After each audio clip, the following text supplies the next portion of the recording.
I don't know if it was either Zach or if it was Jacob who put me on to you. But like, you know, I think Jacob was telling me about you at the wedding and told me to look you up, and I looked up your music, and the first video that I saw, dude, it was like my jaw dropped. I was like, holy shit. I was like, this guy's incredible. It's like, how the hell do I not know about him? I was just impressed because I feel like the music that you make is unlike anything I've ever heard. I feel like it's like, you know, country and rap fucked and had a baby. It would be you. I'll take it, man. I'll take it. It's like Travis Scott meets Travis Tritt. You know what I'm saying? Ooh, I like that. Man. Yeah, man. It's like, you know, I've known Futuristic and my guy Jake for years and years, and I came up and I was releasing music as DY. I was going to ask you about that because I was looking at all your stuff, and so like I said, I didn't know who you were, and I was telling my friends, like after I listened, I probably listened to every single one of your songs, or at least every one that has a music video, and your videos are incredible, by the way. Thank you. But after I listened to it, I was telling all of my friends, everybody at work. I was playing your music videos at work. I was showing all my friends, and they all knew you, but they knew you as DY and not David Morse. So I was like, I feel betrayed. Who the fuck is DY? Yeah. So who is DY? So well, DY is me. I am DY. You are DY. See, the situation is, man, is like when you start making music or creating content at a young age, you kind of just dive in head first. You know, you make music, and I was DY, and I started making music when I was like 17. Wow. College dorm room, and just releasing music. And Jacob Owens, if you guys don't know who Jake is an amazing video director, entrepreneur, really just awesome dude. He's been on the show. Oh, great. Yeah, so you guys are familiar. So he hit me up like way back when and was like, yo, man, I could shoot videos for you way better than whoever's shooting them for cheaper. So this is just random over the internet. This is random over the internet. This is like maybe like 2012 or something. And so let me backtrack a little bit. Yeah. So you grew up in South West Virginia, correct? Yeah, in Southern West Virginia, in Charleston, And so where were you going to college at this point?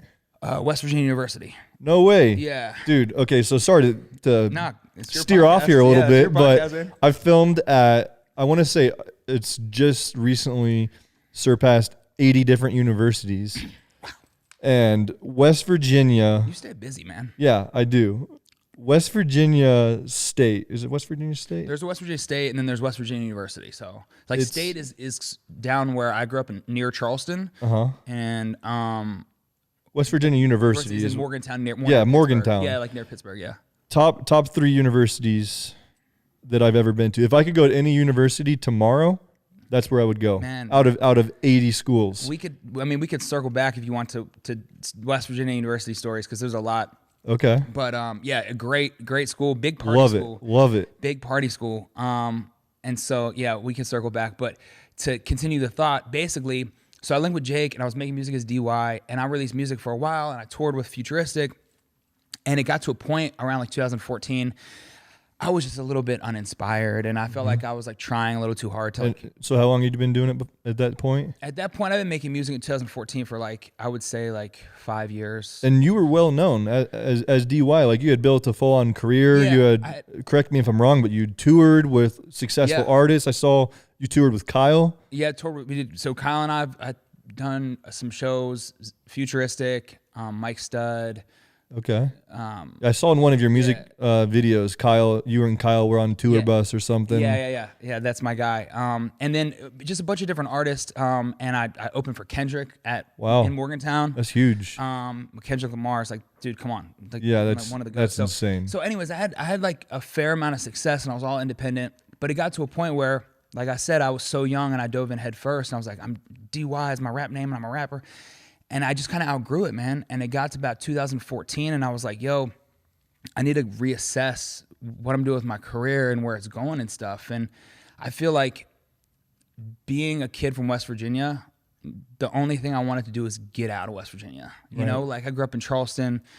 There's nothing going on there. And you're like, all right, I'm gonna go away to college. And then I was like, I'm gonna move to New York. I'm gonna move to LA. Like, I'm getting out of here. And I had been running from West Virginia for so long because there's nothing there. I mean, it's like a black hole, you know?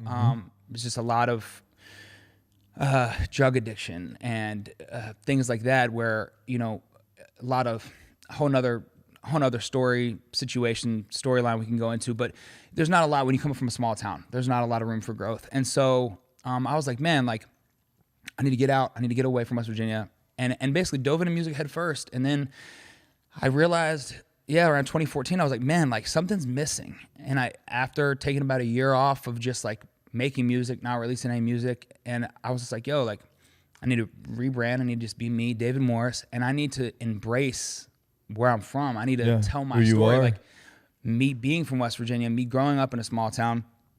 Like that's what makes me who I am. Right. And that's special. And people can relate to that.